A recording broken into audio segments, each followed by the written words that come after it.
Bismillahirrahmanirrahim. Assalamualaikum warahmatullahi wabarakatuh. Alhamdulillahi rabbil alamin. Wassalatu wassalamu ala asyrafil mursalin Sayyidina Muhammadin wa ala alihi wa sahbihi ajma'in.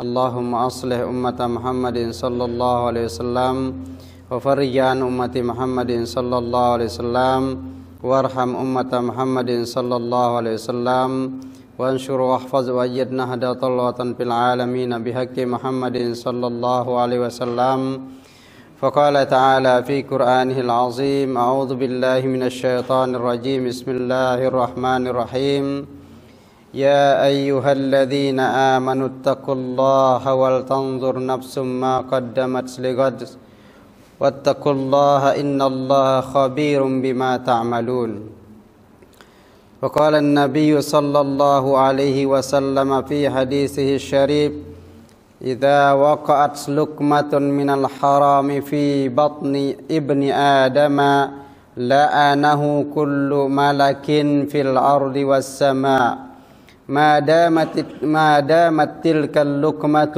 في بطنه وإن مات على تلك الحالة فمأواه جهنم Sadaqallahul azim wa sadaqa rasuluhul karim wa nahnu ala dhalika minasy syahidin asy-syakirin walhamdulillahi rabbil alamin.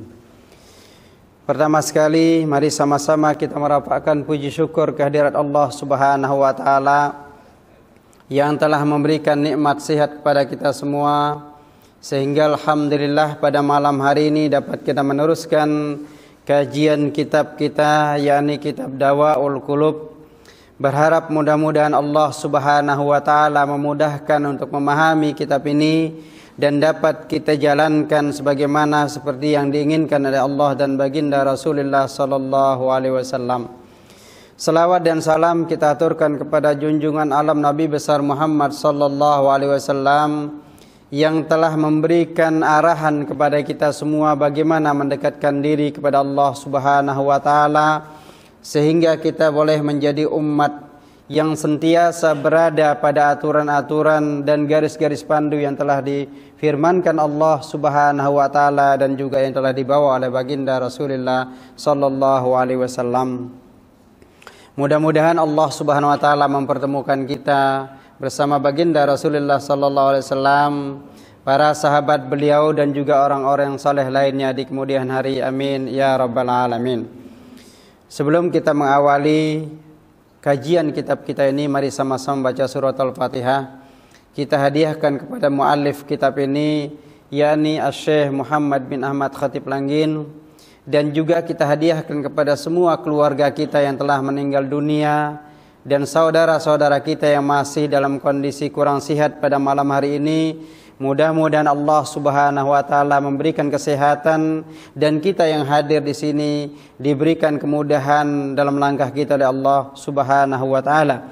Ala hadhihi an-niyyah wa likulli niyyatin shalihah. Al-Fatihah. A'udzu billahi minasyaitonir rajim. Bismillahirrahmanirrahim. Alhamdulillahirabbil alamin arrahmanir rahim maliki yaumiddin. Iyyaka na'budu wa iyyaka nasta'in. Ihdinas siratal mustaqim. Siratal ladzina an'amta 'alaihim ghairil maghdubi 'alaihim waladdallin. Amin. Alhamdulillah, pada minggu lepas kita sudah membincangkan tentang maksiat al-a'dha, maksiat anggota badan kita yang jumlahnya 7. Maka di muka surat 33 kali ini kata Imam Al-Ghazali, barang siapa bercampur dengan ulama fuqaha pada zaman ini, niscaya jadi tabiatnya kuat berbantah-bantah, maka lari olehmu daripada mereka itu seperti lari daripada harimau, dan pelihara olehmu lidahmu pula daripada memuji dirimu dan daripada kau laknat akan suatu, seperti katanya laknatullah atas binatang ini, dan haram mendoakan atas seorang dengan kejahatan dan mengumpat-umpat. Ungkapan Imam Al-Ghazali yang ditulis kembali oleh Syekh Ahmad bin Muhammad Khatib Langgin ini ada 3 hal yang dapat kita ambil di dalam kesempatan ini.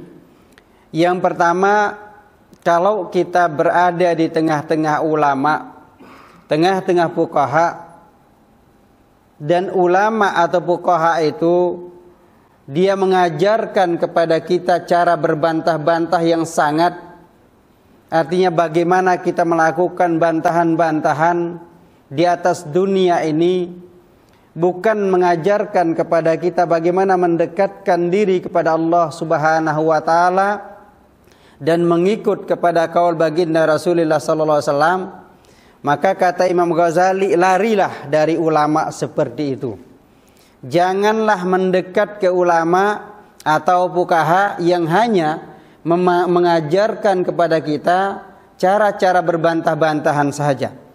Tidak mengajarkan kepada kita bagaimana mendekatkan diri kepada Allah Subhanahu wa taala. Itu yang pertama. Yang kedua, pelihara olehmu lidahmu pula daripada memuji dirimu.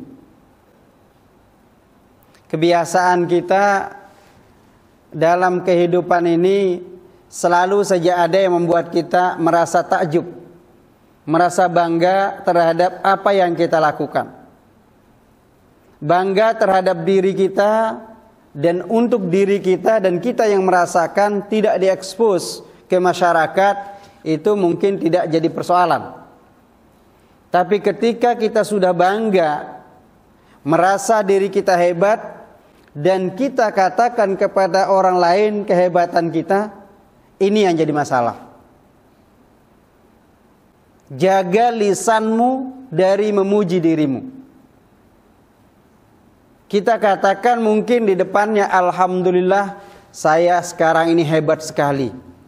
Walaupun ada kata alhamdulillah, tapi kita sudah mengatakan sekarang ini hebat sekali, ini ada something wrong dalam hati kita. Seperti mana kita ketahui bahwa iblis adalah makhluk ciptaan Allah kala itu yang terbaik. Saat Allah memerintahkan untuk fasjudu li Adama fasajadu illa iblis.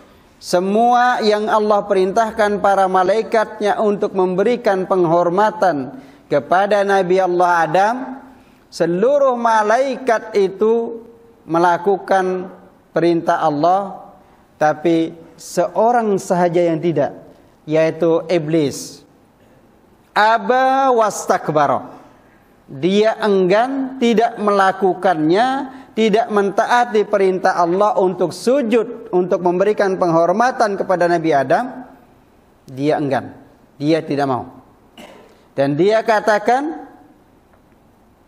khalaqtani. Ketika Allah bertanya, kenapa engkau tidak bersujud wahai iblis terhadap perintahku? Dia katakan, khalaqtani min nar wa khalaqtahu min tin. Engkau ciptakan aku dari api, sedangkan engkau menciptakan Adam dari tanah. Dia menggunakan rationality, logiknya. Pemikiran logik mengatakan bahwa api dia berada di atas tanah, berarti dia lebih hebat dibandingkan tanah. Tapi dia lupa satu hal, iblis itu lupa satu hal. Bahwa api kalau dia berada di udara, di angin, tidak akan pernah menyala. Berarti kemuliaan tanah jauh lebih mulia dibandingkan api. Nah, ini yang dia lupa oleh iblis. Sehingga perintah Allah, dia aba wastakbara wa kana minal kafirin. Dia enggan mengikuti perintah, maka dia tergolonglah orang-orang atau kelompok manusia-manusia, kelompok jin-jin, kelompok makhluk Allah yang kafir. Setelah itu apa yang Allah lakukan kepada iblis? Kemudian Allah memerintahkan untuk pergi dan meninggalkan surga. Dan iblis kemudian mengatakan, ya Allah, aku terima laknatmu. Ini kehebatan iblis. Dia dilaknat Allah, dia katakan, aku terima laknatmu, karena aku telah berbuat tidak patuh pada perintahmu. Tapi izinkan aku untuk hidup hingga hari kiamat ada. Atau engkau tentukan kiamat itu. Nah, coba.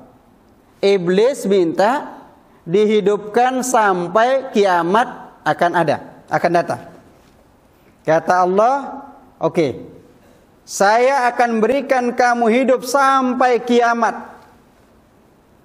Dan kata iblis kemudian, aku akan menggoda seluruh manusia keturunan Adam ini, kecuali satu yang tidak aku dapat menggodanya. Al-mukhlisun. Jadi orang-orang mukhlis, orang-orang yang ikhlas, yang satu-satunya yang tidak dapat digoda oleh setan, oleh iblis itu. Selain itu, tergoda semua. Nah, sekarang kita berada di posisi ikhlas atau tidak. Di antara ciri orang ikhlas itu adalah idza mudiha, ketika dia dipuji, dia merasa biasa saja dengan pujian. Wa idza dzummiya, ketika dia dicela, dicaci, dihina, dia pula berasa tidak ada masalah apa-apa. Nah, sekarang kita menguji diri kita. Apakah kita ketika dipuji orang kita rasa menjadi hebat? Kalau itu berarti kita belum ikhlas. Atau ketika orang lain menghina, mencaci, menghina kita terhadap perbuatan yang kita lakukan, dia tidak terima, kita rasa terhina, maka kalau itu kita rasakan dalam hati kita, lam takun mukhlisan, belum termasuk orang ikhlas. Ikhlas di dalam konsep tasawuf, dia memiliki posisi yang dinamakan ahwal. Masuk dalam kategori ahwal. Perasaan kita sentiasa berada di dalam kondisi yang ikhlas di dalam beribadah. Dan satu-satunya amal orang yang tidak dapat digoda syaitan adalah orang-orang yang ikhlas. Jangan jadikan lidahmu untuk memuji dirimu sendiri. Kenapa? Karena yang berhak untuk dipuji hanya Allahu Akbar, Allah yang maha besar. Kita memiliki kelemahan. Mungkin saja kalau Allah membuka kelemahan kita, kita tidak akan berani menegakkan, mengangkat kepala kita. Karena malu dilihat orang. Karena malu untuk diketahui kesalahan kita dari orang lain. Itu yang kedua. Yang ketiga, jangan suka melaknat atau berkata kepada orang lain atau kepada makhluk Allah, ciptaan Allah. Jangan suka melaknat orang atau menghina orang lain, karena hakikat penghinaan yang kita berikan kepada orang lain adalah kembali kepada diri kita. Kalau kita menghina orang, itu diri kita sebenarnya yang hina, bukan orang yang kita hina. Kalau kita dihina orang bagaimana? Biarkan saja. Jangan dibalas menghina. Kalau kita dihina orang kemudian kita balas menghina, berarti kita posisi kita sama. La farqa bainahu wa bainana. Tidak ada bezanya antara kita dengan orang yang menghina kita. Kalau kita mau berada pada posisi yang berbeza dan lebih tinggi, maka jangan pernah membalas penghinaan orang dengan penghinaan kembali. Bahkan Rasulullah SAW mengajarkan kita, ketika beliau dihina bahkan dilempari batu sehingga berdarah, apa kata beliau? Allahumma hdi qaumi fa innahum la ya'lamun. Ya Allah, tunjukkan kepada kaumku ini, berikan dia pengetahuan terhadap diriku dan dirimu ya Allah, mereka tidak tahu, maka karena itulah mereka menghina diriku.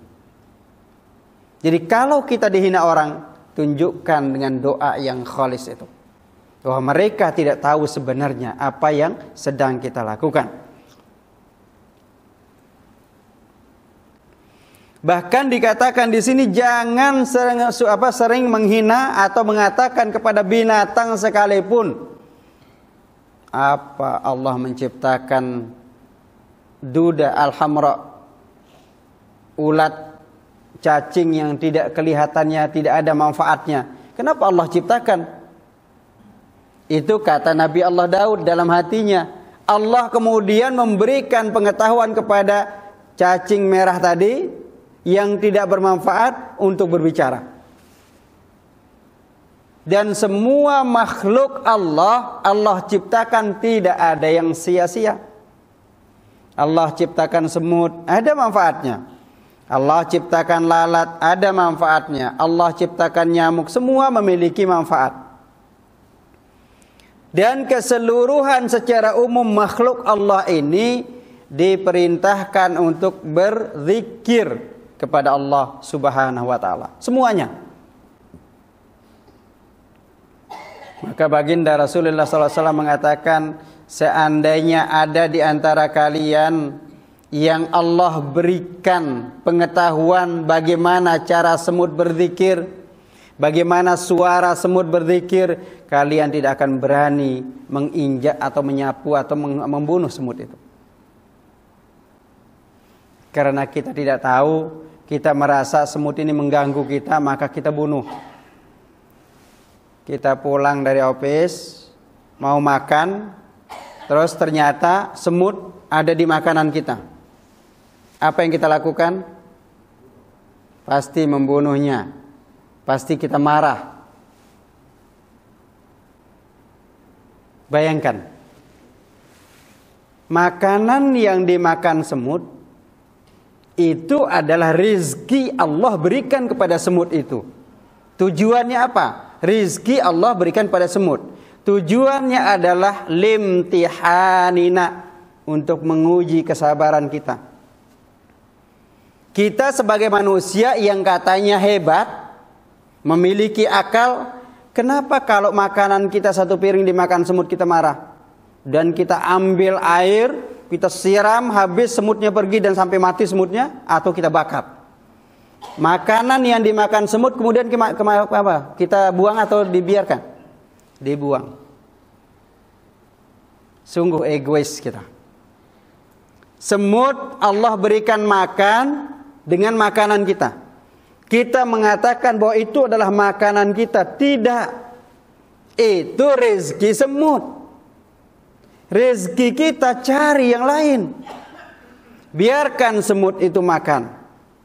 Atau kalau kita merasa terganggu di mejanya, pindahkan tempatnya. Semut yang sedang makan itu sedang berzikir kepada Allah dan kita membunuhnya. Setelah kita bunuh semutnya, makanannya pun kita buang. Subhanallah. Semua Allah ciptakan memiliki manfaat untuk mengingatkan kita. Jangan menjadi manusia-manusia yang sombong di atas dunia.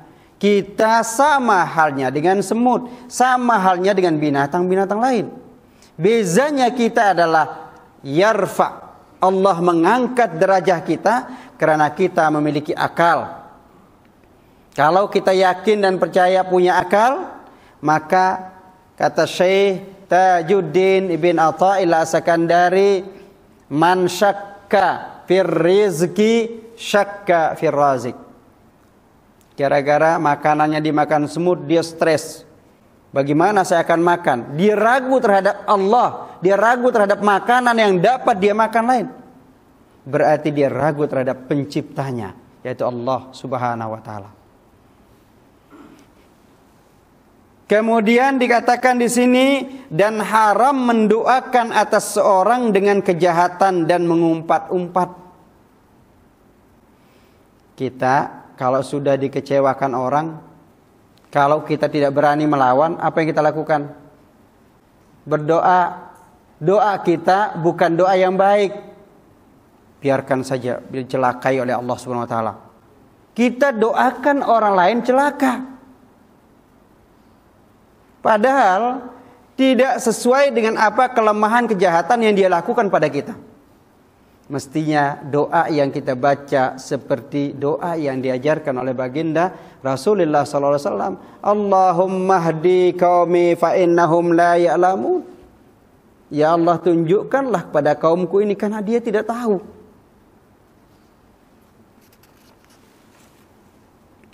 Maka makna auqat, makna upat, tiap-tiap suatu yang dikata akan manusia, jikalau didengarnya niscaya menyakiti hatinya. Apa arti mengumpat tadi? Jadi umpat itu maknanya adalah kalau kita keluarkan kata-kata itu, orang yang mendengarkan apa yang kita keluarkan menjadi sakit hatinya. Itu sudah mengumpat namanya. Seperti dikata adalah si fulan itu lotak pakaiannya. Lotak di sini artinya kotor. Di bawah ada qauluhu lotak artinya kotor. Atau kurang panjang. Maka yang demikian itu dinamakan umpat dan jika benar sekalipun. Walaupun orang itu benar pakaiannya kotor, pakaiannya rusak, jangan kita katakan, jangan kita cela. Ingat, di dalam kehidupan dunia ini terlihatnya di dalam istilah tasawuf ada istilah malamatiyah. Malamatiyah itu artinya adalah ada orang yang memang sengaja berpakaian tidak selayaknya pakaian yang kita pakai. Bahkan mungkin saja itu adalah malaikat yang Allah utus untuk menguji manusia akan kesabarannya.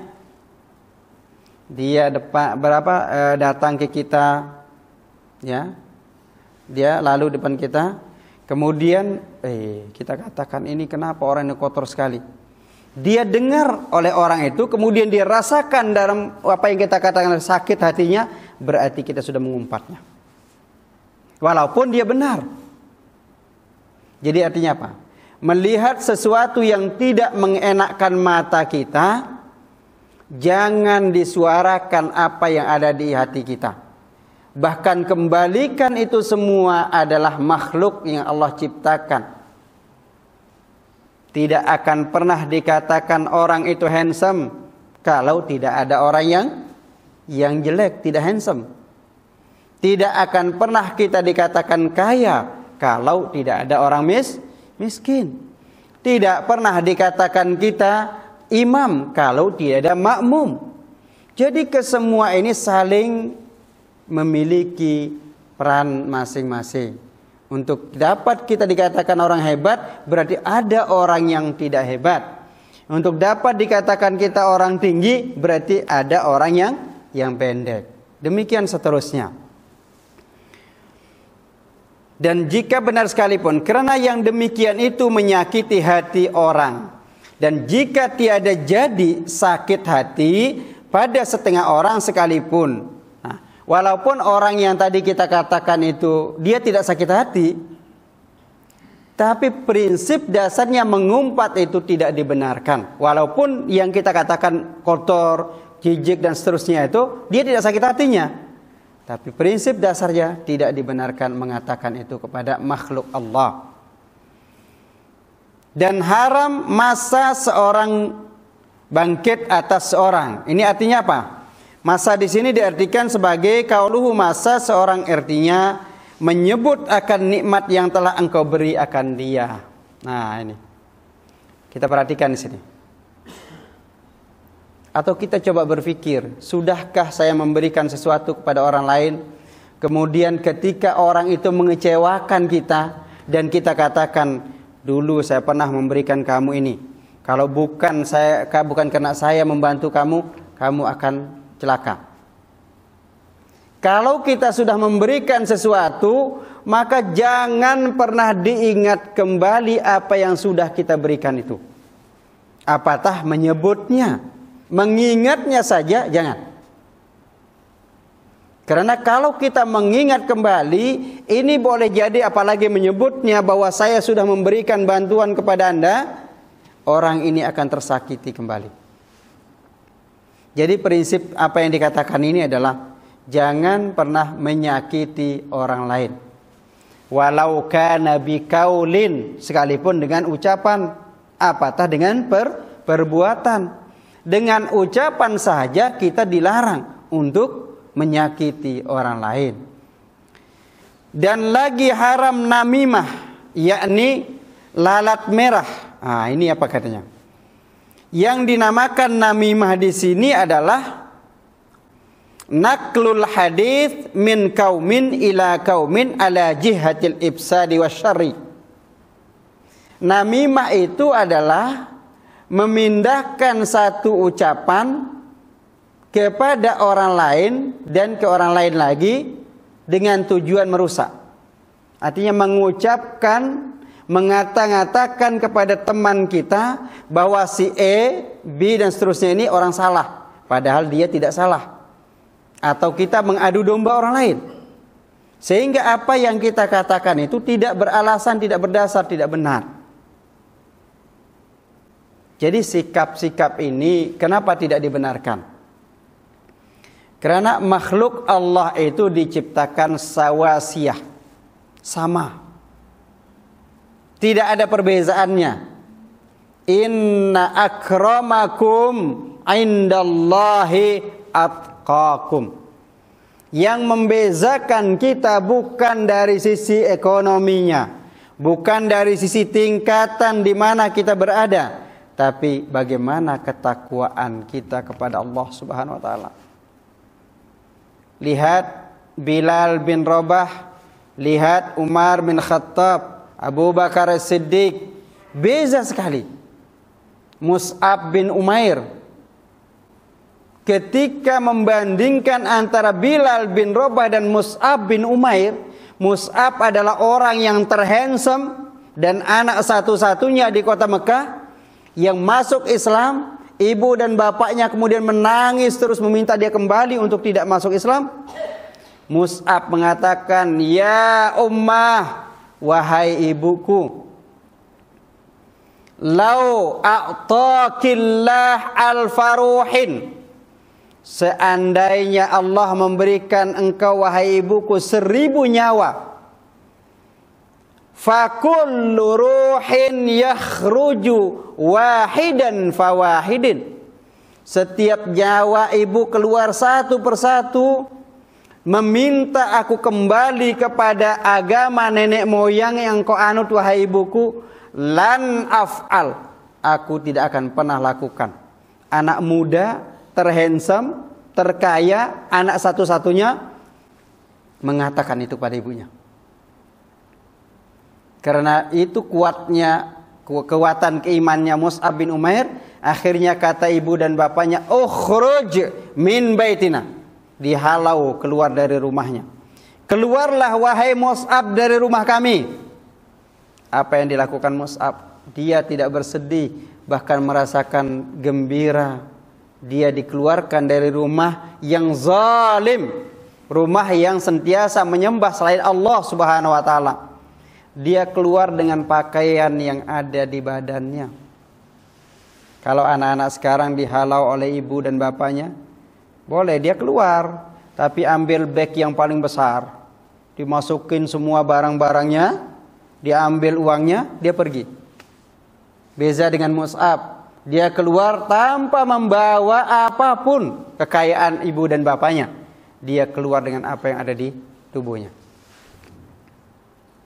Bayangkan. Nah, lihat Bilal bin Rabah berbeza. Bilal bin Rabah dari hamba sahaya, kemudian masuk Islam menjadi muadzin, dan suara kakinya terdengar di surga sebelum beliau meninggal.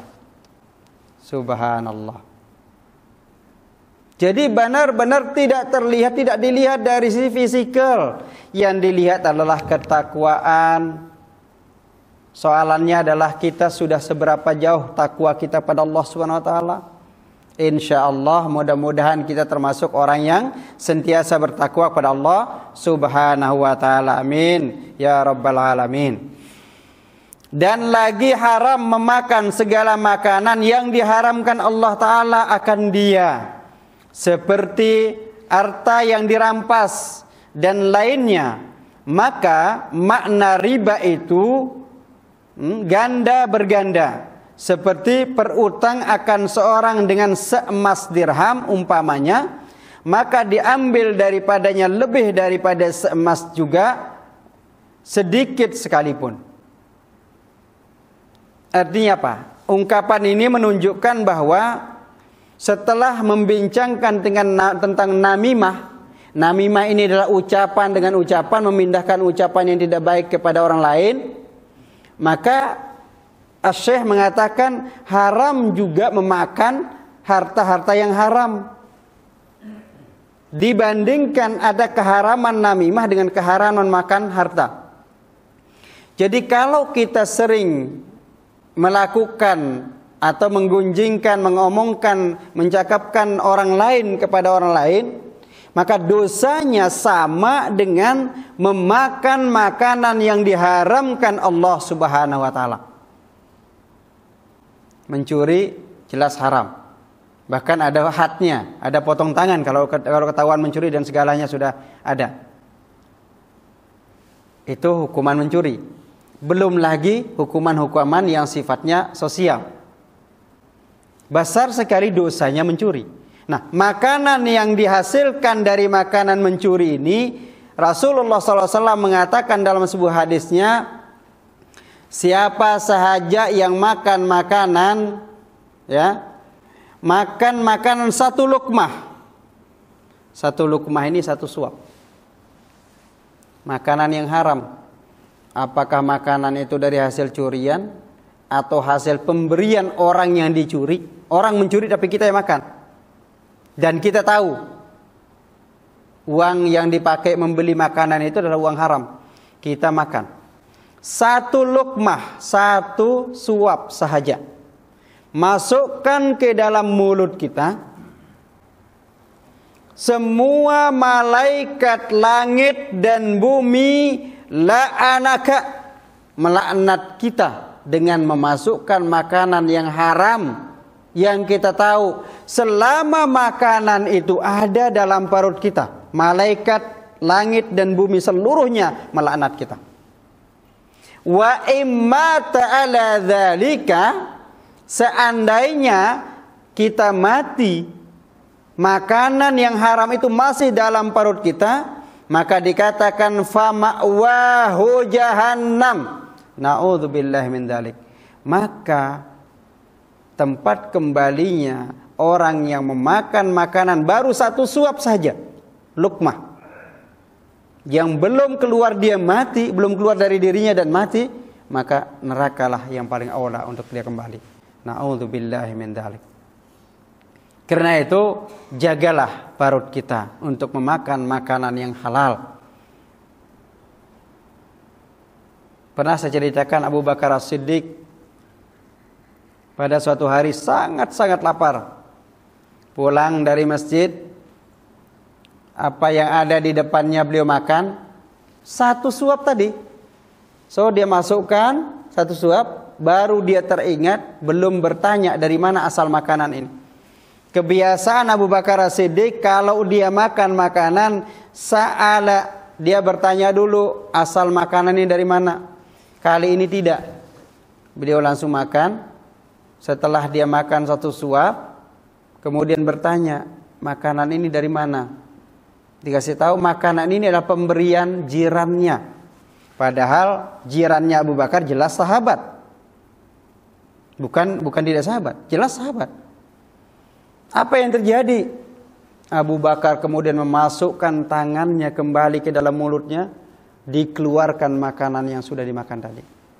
Khaufan min ayyakula haraman.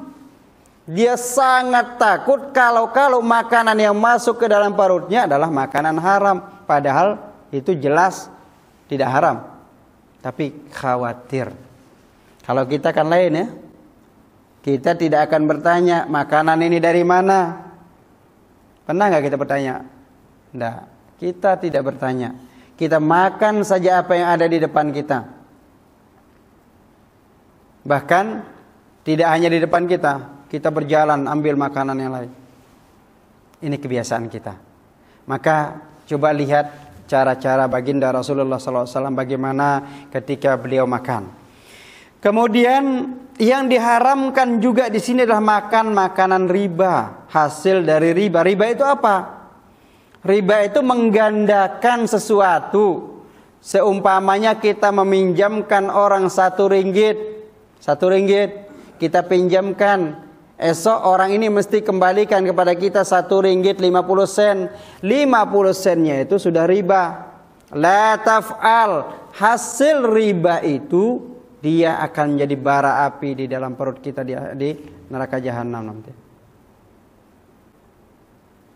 Jadi kalau kita meminjamkan kepada orang lain, maka dengan ikhlaslah membantu. Sehingga kita tercatat dalam hadis Nabi yang mengatakan, orang yang membantu saudaranya dengan ikhlas, maka Allah akan membantu kehidupannya. Kalau kita membantu teman kita, saudara kita, jiran kita, atau orang yang kita tidak kenal, kita bantu dia dengan ketulusan hati kita, maka Allah akan membantu kita dari kesulitan-kesulitan hidup kita. Membantu dari kesulitan kita hidup di dunia, juga membantu kehidupan kita hidup di akhirat. Dan lagi haram memakan harta yang syubhat. Nah, tadi haram, harta yang haram, sekarang harta yang syubhat. Harta yang syubhat ini juga diharamkan memakannya. Syubhat artinya apa? Syubhat artinya adalah tidak jelas halal dan haramnya. Masih bercampur antara halal dan haram, itu syubhat. Maka di dalam dunia tasawuf bukan hanya yang haram yang tidak dibenarkan makan, tapi yang syubhat pun jauhkan diri dari makanan syubhat. Atau jangan engkau katakan sesuatu yang diharamkan Allah saja yang kau jauhkan, tapi yang dimakruhkan Allah pun silahkan jauhkan. Sebab kata makruh itu artinya apa? Dibenci. Asal kata makruh kariha, dibenci. Lah kalau kita lakukan sesuatu yang dibenci, satu ini haram sudah jelas-jelas dibenci, udah battah, udah tidak ada lagi jalan keluarnya. Kalau yang makruh masih ada kebenarannya, tapi kalau dapat jauhkan, asingkan yang makruh juga. Walaupun itu masih ada kebolehannya, masih ada kita jalan untuk melakukan atau memakannya, tapi jauhkan. Kenapa? Karena di dalam kata syubhat, di dalam kata makruh ini ada kata benci. Kalau melakukan sesuatu yang dibenci kan tidak elok juga.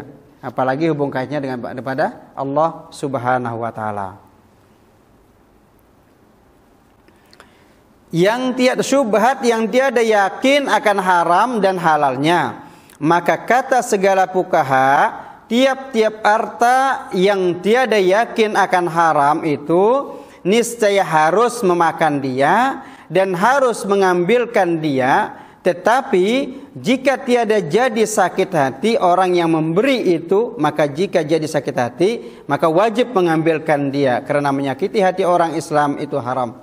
Nah, jadi maksudnya di sini, kalau ada orang memberikan kita makanan, ini kan kita tidak tahu halal apa haram. Dia diberikan makanan. Kalau kita menolaknya, tidak mengambilnya, orang yang memberikan kita tadi akan sakit hati, maka wajib mengambil makanan itu. Wajib mengambil makanan atau pemberian orang itu, walaupun kita ragu. Kenapa? Karena di sini menyakiti hati orang itu hukumnya haram. Ini syubhat, belum jatuh ke haram. Jadi yang paling aula, ambillah makanan, ambillah hadiah pemberian itu, walaupun kita masih ragu. Karena supaya orang itu tidak sakit hatinya. Firman Allah Subhanahu wa taala, ya ayyuhalladzina amanu jtanibu katsiran minadh-dhann inna ba'dadh-dhanni itsm. Bahwasanya setengah daripada syak itu dosa besar.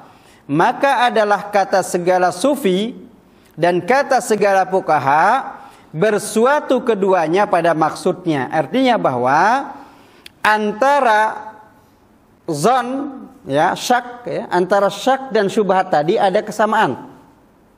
Syak ini kan masih diragu-ragukan, syubhat juga masih diragu-ragukan. Maka kalau yang syak dan syubhat ini ada datang kepada diri kita dan orang lain yang memberikannya, untuk menjaga jangan sampai pemberian itu nanti yang memberikan sakit hati, maka dibenarkan untuk mengambilnya. Tapi kalau kita yakin dia tidak ada masalah, ketika kita menolaknya dia tidak ada masalah, maka boleh atau dapat kita tolak. Dan kita katakan mohon maaf tidak dapat menerima pemberiannya. Kalau kita yakin dia tidak akan sakit hati. Tapi kalau kita yakin dia sakit hati, ambil saja. Karena memberikan ketenangan, kebahagiaan pada orang yang memberikan itu adalah dapat pahala. Demikian mungkin sebagai kajian kita malam hari ini. Mudah-mudahan Allah Subhanahu wa taala memberikan kemudahan untuk memahaminya dan kita dapat mengamalkan dalam kehidupan keseharian kita. Amin ya rabbal alamin. Allahumma ya Allah ya rabbal alamin, ij'alna min ibadikas salihin, ij'alna min ibadikal mukhlisin al mahfuzin wal khawasil arifin al muqarrabin indaka ya rabbal alamin. Allahumma ij'al jam'ana hadza jam'an mubarakan marhuma wa tafarruqana ba'da hadza tafarruqan mubarakan hasanan ma'suma hassantu nafsin wa iyyakum bil hayyil qayyum la yamutu abada wa dafa'tu anni ankumus su'a bi alfi la haula wa la quwwata illa billahil aliyyil azim. Wa sallallahu ala sayidina Muhammadin wa ala alihi wa sahbihi wasallam. Subhana rabbika rabbil izzati amma yasifun wa salamun alal mursalin walhamdulillahi rabbil alamin. Wassalamualaikum warahmatullahi wabarakatuh.